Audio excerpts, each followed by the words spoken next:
Hi, welcome to the Talking Michigan Transportation podcast. This is our maiden voyage. I'm Jeff Cranson, Communications Director at MDOT, and we're going to do this on a regular basis. It's going to be part of an ongoing conversation with experts in transportation from inside the Department of Transportation at Michigan, but also other agencies around the state, really anybody that does anything and everything related to mobility.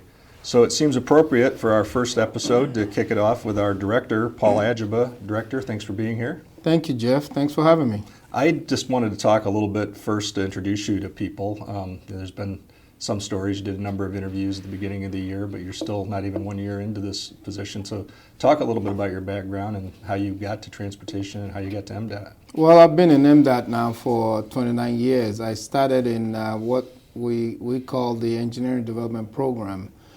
This is a program where we bring in new employees and run them through a series of work areas. It's about an 18 to 24 months program, and after you're done, it's a mutual agreement between you and your supervisor where you end up.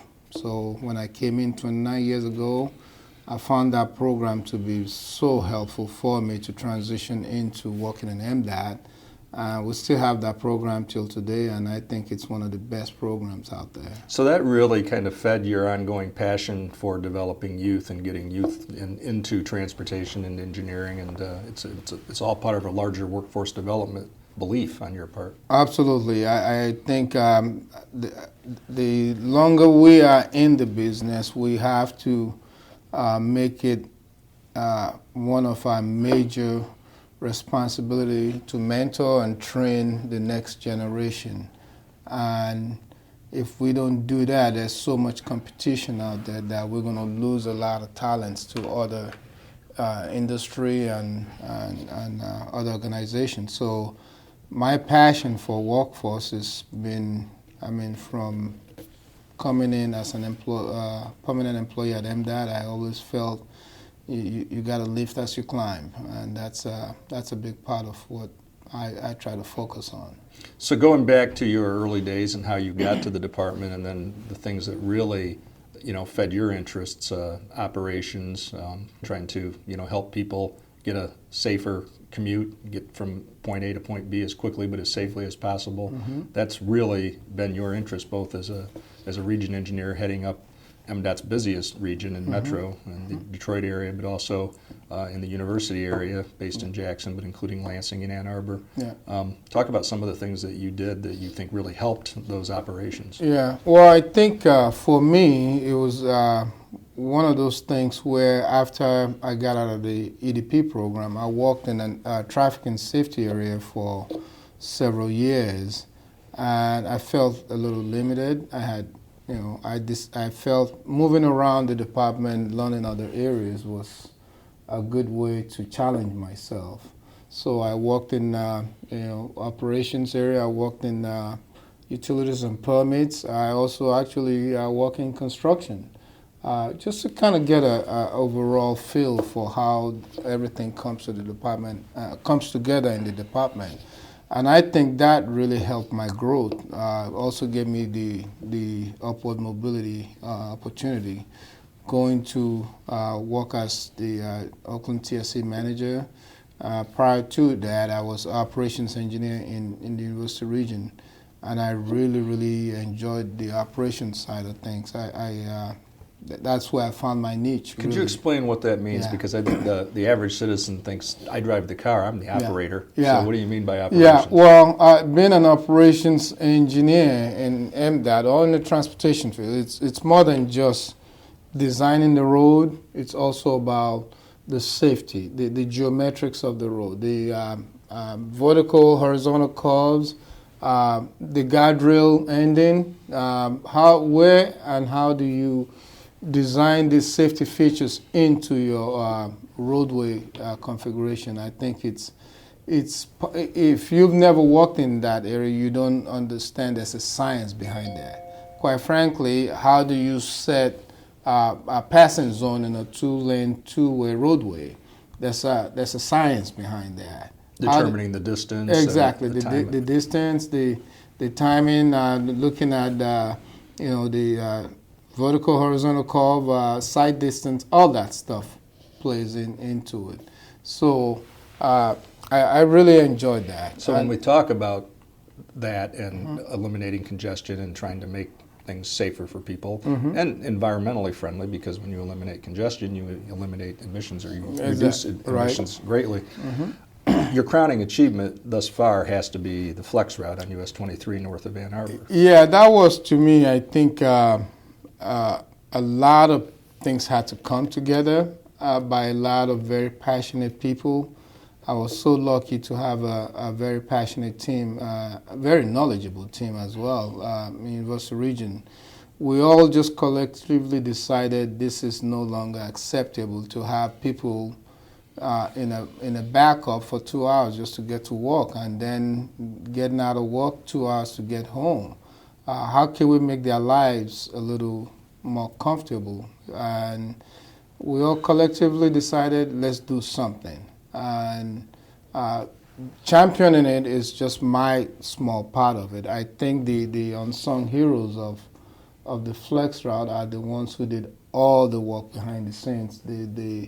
I'm going to forget people if I start naming names, but the staff embraced the idea and say, we're going to be the first one to do this. This is the right location, and let's go. Well, and it's been recognized nationally because of its success, and now we're going to try to emulate that with some other applications. I think we're talking about going further north of where it ends now and taking it on 23 all the way to 96, and another one in western Oakland County around Novi on 96. Right. You know, do you see other applications? Yeah. I mean, really, is the sky the limit on where that could be used? Yeah, I think the first one is always the most difficult one. We have experts in-house now that have gone through this, that are there to help in the other locations, and I think that technology you have to find the right fit and not just do it everywhere. So extending the 23 piece to 96 makes a lot of sense, because right now, and we knew that when we were doing the project, that M36 was a choke point. Once you go north of M36 in the PM, it backs up. It operates like the way it used to operate. So the idea of extending it all the way to 96 makes sense, and they're working on that now. Then the other piece... It was also about funding, right? Exactly. The other piece from 96 all the way to 23, that's the metro region is working on that. And quite frankly, I think 131 in Grand Rapids will be a good candidate for that as well. Yeah. So we see this as a tool in our toolbox that we could pull out and use where we think it will make a big difference. And it's a very cost-saving tool, to be quite frank. So as we record this on Wednesday, August 28th, the budget is a moving target, and we don't know where we're going to end up. The governor's still negotiating with legislative leaders. But one question we get a lot, I heard it just yesterday at the Saginaw Chamber panel, and you hear it all the time, is depending on what new funding there is, I mean, everybody agrees that we need to put more money into roads. How we do it and how much might be up for disagreement. But can MDOT and industry increase their capacity? Can they do more with what we've already got going on? Right. No, absolutely. And I would tell you why I'm very optimistic that that's a challenge we can meet. I won't say easily, but we can meet the challenge. We have several major contractors right now in the state that operates in other states because we don't have enough work here for them, and they got to stay in business. And I think I may have shared this example with you. I was up in Connecticut maybe about 2 years or so ago, and I saw one of our contractors' trailer out there on I-95 in Connecticut, I mean, major freeway. So when I got home, I was really surprised. When I got home, I asked him, I mean, I saw you guys, you doing some work over. He said, well, yeah, we had to go east. We had to go where the work is. You don't have enough work for us here in Michigan. And there are several examples of that. People like that will come back home. You know, they won't need to go to the Connecticuts or New York or wherever to find work if the work is in their backyard. So they will build the capacity here in Michigan. And I also always use the example of the American Recovery Act in 2008, where the federal government pumped about $1 billion into Michigan for us to do a lot of work with very strict guidelines, and we met that challenge.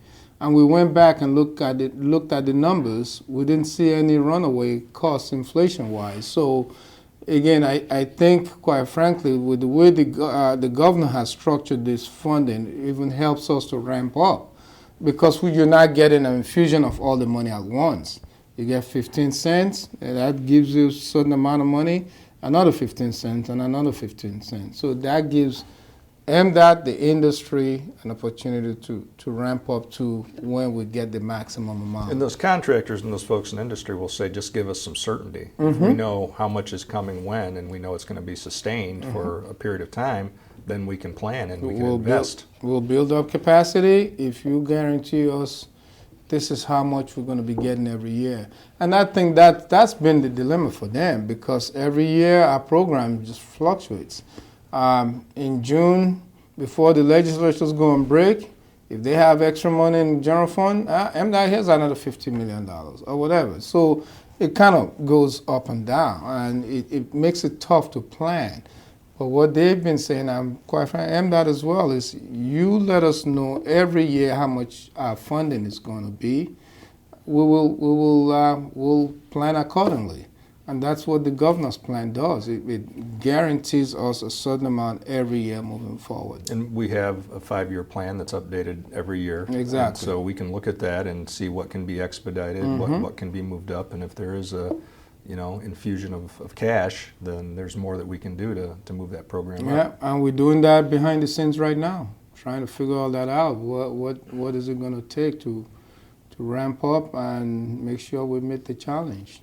So one other thing that you wrestled with, both as a head administrator for a region within the state, but now especially as the director for the whole department, is changing modes of transportation and younger people, younger generations saying, you know what, I don't want to drive. And the department was very supportive of establishing the RTA, the Regional Transit Authority in Detroit, the high-speed rail, interpassenger rail, what we've done with our partnership with Amtrak. You were asked about this recently at a meeting with Senator Peters' staff. And how do you balance that when you know that we still have needs on the road system, but we have other people saying, look, these modes are going to be more important to us going forward? Well, I always answer the question by saying we can walk and chew gum at the same time. You'll hear some people say, well, why are you even spending time on CAVs, right? Concentrate your effort on just building good roads and bridges. That's connected and automated vehicles. Yes, connected and automated vehicle for the novice out there. But the point is, if we don't keep up with these technologies out there, we are going to be left behind. You talked about the young generation. They want to walk, live, and play where they are in their community. They don't want cars. They want to be, if I want to go out of town, get on a train and go. Come back, I don't need a vehicle. I've got a bicycle to ride around. So you hear the term mobility as a service, mobility on demand. This is where we're headed. For us, that's been in the department a long time. When we got out in college, we were trained to think differently, that when you have a level of service A in a corridor, that's great. That means you keep traffic moving, right? We built 5 lanes through downtown areas, 7 lanes. You go down Jefferson Avenue in Detroit, it's about almost a 7-lane roadway through the downtown area. That was right? really your only measure then. Exactly. Our only measure at that time is keeping traffic moving. But the new mindset is, no, we don't want that anymore. We want that 7 lanes down to 3 lanes. We want to slow traffic down. We want congestion in our downtown. We want people to park their cars, get out of the car, and walk. So you have to create a walkable community to coincide, to coexist with cars, with queue line, with scooters, with bicycles. So our challenge as engineers in this new generation is, how do we make all those modes all work together. And that's the challenge. You see several communities saying, no, we want that extra lane to dedicate it for bicycles. We don't need it for cars speeding through our community. And if it's our road, and if Yes. it's an MDOT state route Right. that goes through, that happens to also be Main Street, and the community comes and says, we want to take that from 4 lanes to 3 lanes and have a turning lane and then have, bike lanes on both sides, we will accommodate that. Oh yeah, we try to accommodate as long as that's what the community wants. And I think again for us, it's a huge paradigm shift because we're not accustomed to that. Yeah, how do you do that with your top lieutenants and your people, your planners and your engineers out in the field? Well, that's the challenge. I mean, you still have to try and make them understand we are here to serve the community. If that's what the community wants, let's partner with them to see how we can make these things happen. If us playing a small role in building up that community, their downtown, and it becomes a vibrant place where people want to go and have fun, then we've done our own little part of making that happen. So I encourage that. But for our engineers, I think it's a tough shift from saying level of service A is what you want to design for to saying, okay, level of service F is acceptable. So it is tough. Certainly your time and experience on the Ann Arbor Area Transit Authority helped inform your views and your perspective on this and how important it is, right? Oh, absolutely. I think, again, Ann Arbor being such a progressive community, has always fought this battle for a long time. Actually, we're way ahead of the curve on this. You drive through downtown Ann Arbor on a given day, it's 2 lanes through there. Yeah. I mean, the 3 lanes, they have a turning lane there, but they kind of did a lot of bump outs and things like that Traffic, to make calming things, things to make it a little more walkable and multimodal friendly. So the last thing I want to touch on in this one is because we're recording this just a few days before your first bridge walk, your first time as director, as a member of the Mackinac Bridge Authority, and the Mackinac Bridge Walk, a Labor Day tradition since the bridge was built more than 60 years ago. Right. This is only the second year that we've had to reconfigure the walk because Homeland Security said we cannot have vehicles on the bridge at the same time as walkers because of some terrorist strikes around the world and domestically. Makes sense from a safety standpoint. Right. Very disappointing to people the first couple of years, but we worked through it. This will be the second year.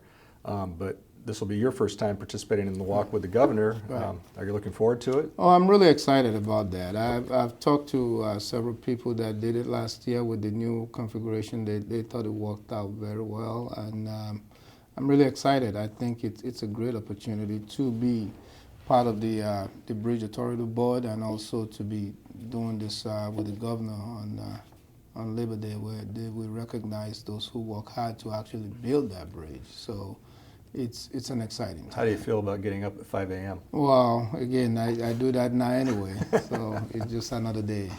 Okay, well, thank you very much for taking the time to do this, and thank you for listening to the inaugural version of the Talking Michigan Transportation podcast. In future weeks, we'll take on everything from innovative bridge building to what the Regional Transit Authority is doing in Southeast Michigan and what we're doing with rail and really any means of mobility. Well, thank you, Jeff. It's great to be with you.